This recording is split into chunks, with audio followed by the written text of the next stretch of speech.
What's up, guys? It's Coach Grant with First Down Training, and today we're going to be breaking down Joe Burrow's post-ACL surgery throwing mechanics. So a couple of these videos came out this week, I believe, and we're just going to be talking about just some of the key things that quarterbacks need to be able to do, why it's a little dicey and a little scary when quarterbacks throwing with that front knee when you have a brace on it, how important that front knee is to quarterback throwing mechanics. Okay, so I hope this video gives you guys some value, but also, fellas, if you want our 28-day QB gym training program, all the specific exercises quarterbacks need to do in the gym, check out that very first link in the description. All exercises to improve your leg strength, to improve your core strength, to improve your performance on the field so you guys can have more velocity on your throws, more consistency on your throws, and be a better overall quarterback. We're not lifting like linebackers, running backs, trying to lift like quarterbacks. So check out that very first link in the description, fellas. Let's get started with this video. So we're looking at Burrow throwing this like bang 8 post right here, okay? So like biggest thing I want to focus on is that with your front knee, you put a lot of stress on that front knee as a quarterback when you throw, right? Burrow got a guy fell on him, I believe, if I'm not incorrect, where a dude just fell down, snapped that leg, and that front leg was extended, right? And so that's the thing. When that front leg extends out and locks out like that, you're susceptible to injury. If a guy falls on you, which is unfortunate, that's nobody's fault, but that can cause a lot of things, right? But a lot of injuries. And now the thing is, when you go to rotate through on a throw, you want to be able to transfer weight from your back leg to your front leg. So that's why that front leg keeps a lot of weight and holds a lot of weight on the throw, because it helps with balance, right? So now when you see when he goes to throw here, he's very back leg loaded, right? You see that from a lot of quarterbacks. They're back leg loaded because they're always ready to get this ball out. And by back leg loaded, I don't mean he has 100% of the weight on his back leg. I mean, he's got like 70% of that weight on the back leg. So he could transfer that weight to the front leg. So he starts 70-30 and then he finishes like 90-10. And that's why that front leg is so important. That front knee is so important when you transfer that weight to rotate through. So you see now when he drives, you see how much he's rotating through. He's got that external rotation. That weight transfer allows his hips to rotate through, right? If you guys don't transfer weight, what a lot of guys will do is when they strike the ground, you see how Burrow strikes the ground, the first thing that touches the ground is really his like toes, right? So you see how it's like a light strike and then he rotates through and gets that whole foot down and he's got that slight bend to that knee, right? That's what allows your front hip to come through. If you lock out, kind of like how he did on the injury, and again, it was an awkward throw. He had guys getting backed up into him and he locks out and then somebody falls on it. That's unfortunate, right? So I'm not saying that he should have done something different there, because that's pretty much all you can do. But when you lock out with that front leg, it doesn't allow your hips to rotate through. And you know that. And you see quarterbacks when they train all the time, they always have that slight bend to their knee. They're always striking the ground light. You look at guys like Aaron Rodgers, for example. He almost pops up on certain throws because of how light he is on that front leg. But when he transfers that weight, his weight gets to that front leg. Because if you lock out, like I said, your front hip ain't going to rotate through. Try standing up and standing with an extended front leg and try rotating your hips. You feel like it's locked out. Now bend your knee, get some weight on that front leg, then try rotating your hips. And it's much easier. You get much more rotation. So that's why it's important to think about that front leg when you throw. Now,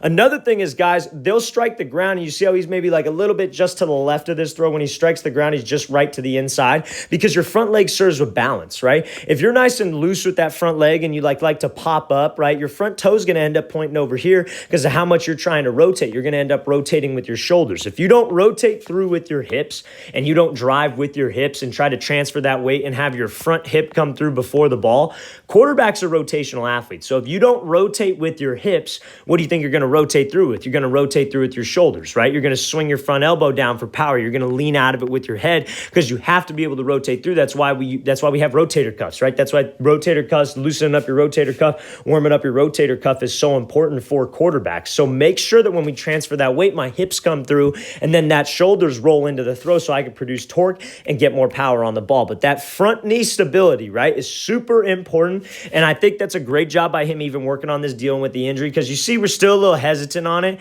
I don't know if that exactly is how it looked before he threw. We have a clip at the end here of him throwing pre-ACL surgery, so we're going to kind of take a look at that and how that looks different. But overall, pretty decent job being able to transfer weight to it, right? I don't know if I guarantee you he's not going to be moving around too much, making off-platform throws, because that puts a lot of stress on that front side.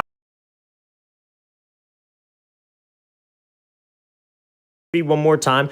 Great job driving, transferring that weight, letting my hips go through so I can rotate through. Okay, so now let's look at this other throw here. He's going to be throwing a little bit with some touch, and that front knee looked a lot better than the other one. That knee didn't kind of bow out of there, right? And he does a pretty good job of staying stable on it. So this one, he's throwing with a little bit of touch, and you see again how I talk about that weight transfer. He's got about like 70% of his weight on his back leg, nice and light on the front leg. So to be able to get your hips to rotate through, you see how he's driving, and it's almost like you almost want to think of it like you've got a pole going down the middle of your back, or you got a pole down the middle of your body, and you just want to rotate on that pole. You want to do like a not 360, but like maybe like a 180-degree turn down that pole, because that's how you rotate through with your hips. So if you could transfer that weight from that back leg to that front leg, you see how it allows his front hip to come open, and you see how we have this, they call this a position of zero, where your front hip is coming through before the football does. That's how we get torque. And again, you see how that front foot is a little bit just slightly to the inside of the target, transferring that weight over. That front foot gives him balance that allows him to kind of just stay right on this axis, like you got that pole going down the middle of your back,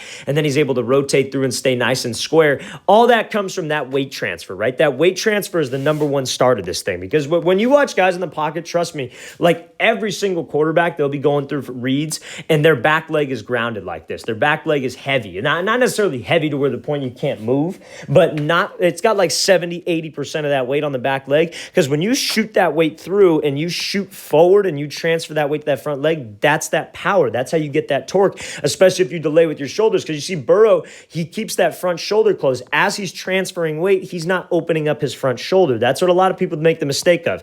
They'll transfer weight to their front leg, and then their front shoulder will come open at the same time, and then their shoulders end up coming through before their hip does, and that's bad. That's how you lose torque, right? So if I could get that weight to transfer through, I delay with my front shoulder, so now when I'm rotating through, I leave that front hand. You see how that front hand right here kind of just stays at his frame? That gives that snap. That gives that coil to the motion. You look at guys like Patrick Mahomes, Josh Allen, when they all throw, their front hand is pretty much just non-existent. Like, it doesn't do anything. Their front elbow doesn't swing out. They just leave it like right by their chest. Almost like you want to think of it like you're eating a sandwich with that front hand, and you just want to keep eating that sandwich as you rotate through. It's your hips and your weight transfer that makes this throw, that allows that ball to rotate through, and that ties into everything that we're talking about today. That's why that front knee is super important, because it's got to bear that weight that you transfer from that back leg, right? Now, again, it would be even tougher if he injured his right knee, because that's like his load knee. You know what I'm saying? Like, I've had quarterbacks who have hurt their right knee in the past, and it's so hard to get that weight to that back leg, because obviously it just puts a lot of stress. So I think it's a good thing that it was his left knee, that it wasn't his right knee, because that's his plant knee.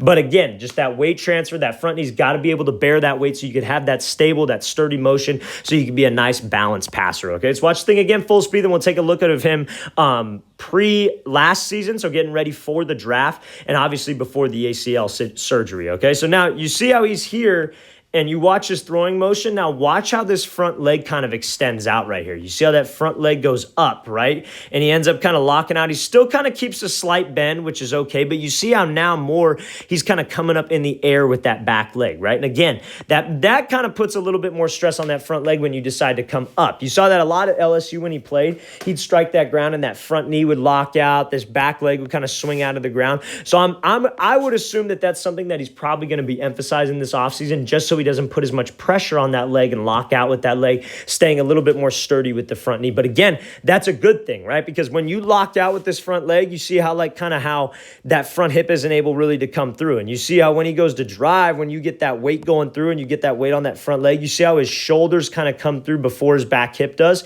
Before, when we were at this position, it was like the hip was coming through before the football does. And yes, this is an off-platform throw. This isn't a throw from the pocket. But I think now, especially after that surgery, he's more grounded. He's more concerned with throwing with his lower half and being more stable with the lower half, rather than letting the front side kind of lock out and have everything shoot up in the air, right? I'm not saying it's horrible, because again, it's an off-platform throw. Not every single off-platform throw is going to look perfectly mechanically sound. It's a lot of the times just about getting it out and being on time with the window, but you see the difference of how that leg kind of pops up and how his weight's kind of going upwards, where he doesn't have as strong of a lower half, which that strong lower half helps with balance. And you see how he's pretty much just throwing on one leg right here. But when you drag and you stay compact, you stay grounded to the grass, that gives you more stability, more balance, more torque, and just more overall control on the ball. Okay, so let's watch the thing again full speed. You can watch him kind of just pop up a little bit on that leg, which ultimately led to that somebody falling on his knee, extending that leg, and unfortunate, not his fault. I'm not saying that he should have done something different, but again, That's why we want to stay more grounded, more under control of my lower half, so I'm a more balanced overall passer, okay? All right, guys, I really want to thank you for watching. I really appreciate it. If you guys have any questions at all, please leave those in the comments below. I would really appreciate it. I hope this video gave you guys some value and just kind of gave you an insight on throwing mechanics overall. And again, if you're a quarterback and you want our 28-day quarterback gym program, specific, this is not a gym program that you could just put together a bunch of exercises. These are specific exercises that I've done, that I've taught, that teach people what to do in the gym as a quarterback, okay? So if you want to improve your performance, check out that very first link in the description, fellas, and I'll see you guys next time.